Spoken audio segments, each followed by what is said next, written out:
The movie begins at the funeral of a teenage boy named Darren Shan. Everyone is devastated at his loss, but shockingly, it turns out that he is very much alive. In fact, he is seen inside the coffin playing video games. The scene then cuts to the past, and Darren explains how good his life was going. He was popular in school, had cool friends and good grades, which made his parents proud of him. The only negative part about his life was his childhood best friend, Steve. One day at school, Steve convinces Darren to bunk their history class. The two then head to the rooftop where Steve destroys several light bulbs by throwing stones at them. He then challenges his friend to do the same, but right then, their history teacher overhears the commotion coming from the roof. As a result, the boys are caught and their respective parents are informed. Darren comes off the worst of it, as his parents had always believed him to be an ideal student. They scold him ruthlessly and also ground him for 2 whole months. Furthermore, they forbid him from staying friends with Steve, citing that he is a bad influence.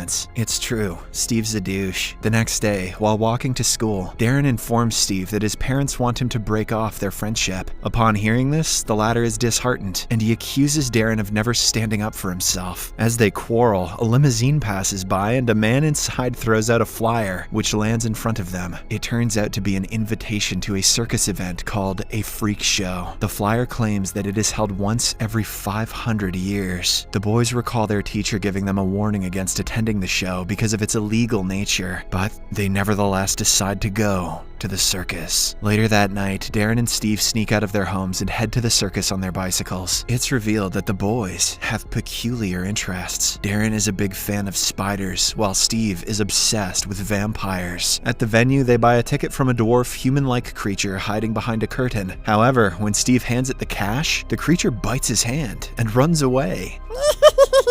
The boys shrug off the strange incident and walk inside the theater. It's revealed that the show has attracted people from diverse age groups, mostly adults and old people. Soon, the show commences and the host, Mr. Tall, gets on stage. He thanks the audience for coming before presenting several strange freaks before them. At first, a wolfman appears, and his presence scares everyone. Mr. Tall directs him towards a woman in the audience, and to everyone's horror, the wolfman tears off her hands. But before anyone can react, the woman's hand regenerates, and she walks towards the stage as if nothing has happened. Mr. Tall then introduces her as Cormalims, another member of the freak show. Next up is Alexander Ribs, a man with no apparent ribs. Gertha Teeth is the third member, and she can surprisingly break anything with her strong teeth. Ramus Two Bellies, her partner, can eat anything due to his 2 bellies. He even swallows a tricycle whole and spits it out in one piece. Then, a beautiful freak named Madame Truska calls Darren on stage and asks him to be her assistant. However, when she touches his face, she senses something forbidden inside of him and backs away. As the performance continues, Madame Truska wows the audience by growing facial hair in an instant. But after her act, she unexpectedly calls for the show to be packed up. Despite her request, the next act, Larton Cresply, takes the stage with his spider partner, Octa. He impresses the crowd with a dance performance while playing an instrument. Steve recognizes Larton from a book about vampires and whispers to Darren that he is actually a vampire named Verhosten. Just then, the show is interrupted by police and townspeople, including the boys' history teacher. While the adults argue, Darren sneaks backstage and steals Octa, fascinated by its colorful appearance. But as he attempts to leave, he is forced to hide when someone enters the room. To his surprise, Larton appears with an old man, discussing the threat posed by a group of hybrid vampires known as the Vampanese. I hope you're all writing this down, because I have no idea what the hell's going on. Suddenly, Steve barges in and begs them to turn him into a vampire. He says that he hates his life because he has no one. It turns out that Steve's father went missing long ago, while his mother is a drunkard. After a lot of convincing, Larton finally gives in and decides to taste his blood. However, the moment he puts it into his mouth, he realizes that Steve is a bad person. So, he refuses to turn the boy into a vampire, prompting him to storm off in anger. After a while, Larton finally realizes that his spider has gone missing, but before he can check the door, Darren freaks out and runs away. He then reaches the road where he is picked up by the same car from earlier. Inside, 2 men, Merlot and Mr. Tiny, start interrogating him. However, it is soon revealed that they picked up the wrong boy. They were actually looking for his friend Steve. So, they drop Darren off at his house, but not before informing him that they will be in touch. much. The following day, Darren takes Octa to school in his bag, hoping to keep her safe. However, before the class even starts, Steve spots them. He starts playing with the spider and accidentally drops her on the floor, allowing her to escape. However, instead of trying to catch the spider, Steve chases her with an intent to kill, causing a lot of commotion in the halls of the school. Many students run away in fear, while some even get injured. Having had enough, Octa finally decides to act, so she bites Steve on his cheek before escaping through the window. As a result, the latter falls to the ground and gets knocked unconscious because of the venom. In the next scene, Darren rushes back to the circus and pleads with Larten to save his friend's life. Worried about the repercussions of a human finding out about their existence, Larten initially refuses to help. However, he eventually agrees to provide the antidote on one condition: that Darren becomes his assistant vampire. This means that he will have to leave his family, friends, and his entire social life. Darren will also have to give up going to school. In short,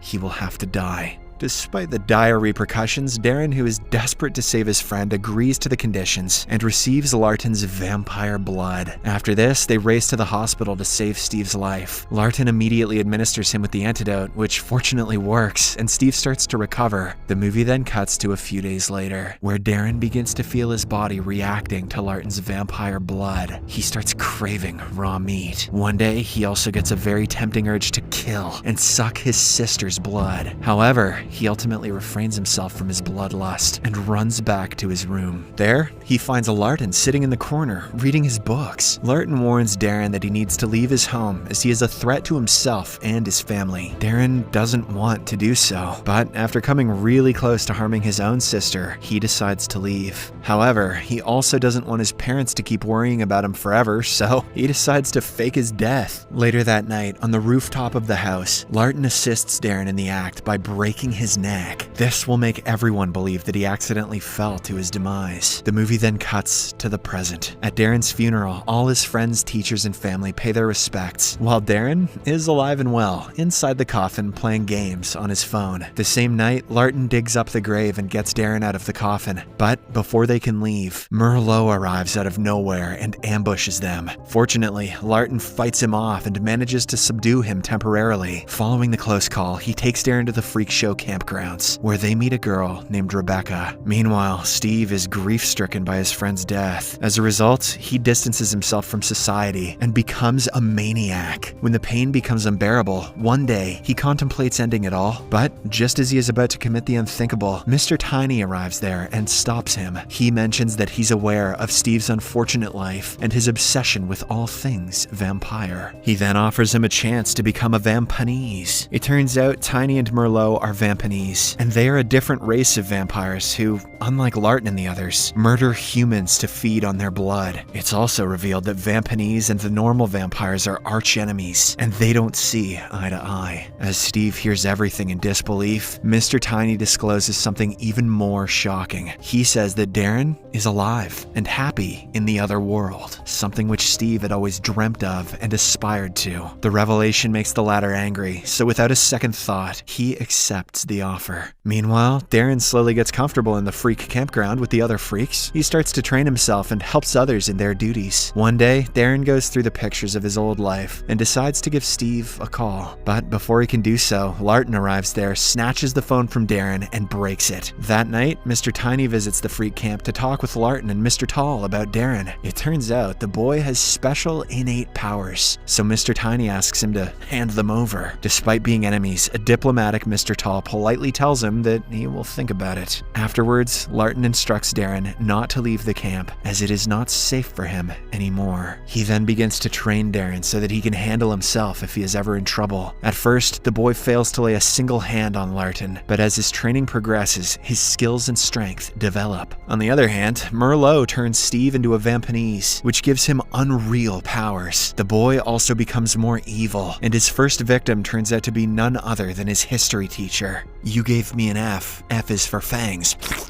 Meanwhile, as Darren begins to feel hungry, he starts craving for fresh blood. To remedy this, Larten takes him to a nearby farm and sedates a man. He says that vampires never kill people, they just borrow their blood. However, despite his hunger, Darren cannot bring himself to do it, so they return back to the camp. Shortly after, the freaks' peaceful campground is suddenly invaded by a group of ruthless Vampanese. Chaos ensues as the two sides engage in a brutal fight, resulting in a lot of bloodshed. It becomes clear that the Vampanese are searching for Darren, and soon enough, they find him hiding inside a costume room with Rebecca. The Vampanese attack Darren and a fierce brawl breaks out, but fortunately, thanks to the timely arrival of Larton, Mr. Tall, and the other freaks, the fight is eventually broken off, and Darren is saved from certain doom. However, when the dust settles, it is revealed that Merlot has kidnapped Rebecca. The following morning, Darren sets off to find her, as he blames himself for the entire incident. In the meantime, Mr. Tiny kidnaps his family, hoping to lure him into a trap. After a while, Darren arrives at his home and finds it empty. He then notices a flyer on the table inviting him to the circus. Meanwhile, Larton also decides to join in on the fight, and so he gathers his weapons. In the next scene, Darren makes his way to the circus, where he finds Rebecca and his family tied and hung up on the wall. He is also perplexed to see Steve with the Vampanese. Nevertheless, he attacks his former best friend without any hesitation, while Larton also arrives and starts tussling with Merlot. As Darren has not consumed any blood, he becomes very weak and easily gets bruised as compared to Steve. But right then, Rebecca frees herself and orders Darren to drink her blood so that he can get his energy back. Initially, he refuses to comply, but when Rebecca assures him that she will be fine, he sucks her blood. Elsewhere, Larton ends up being wounded very badly, but despite this, he uses the last of his strength and stabs Merlot right in his heart, killing him. Immediately afterwards, Darren starts to fight with Steve again, while Mr. Tiny watches from a distance. Having had enough, he decides to intervene and stop them. Mr. Tiny resuscitates Merlot using his special powers by turning him into a dwarf creature. He then asks the two boys to come with him. Amazed by his power, Steve immediately obliges, but Darren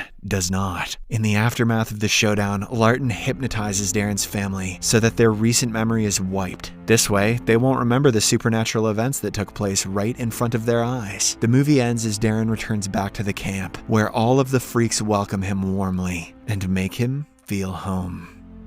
Subscribe for more videos like this, turn on notifications, and leave a like to help the channel out. Thank you for watching.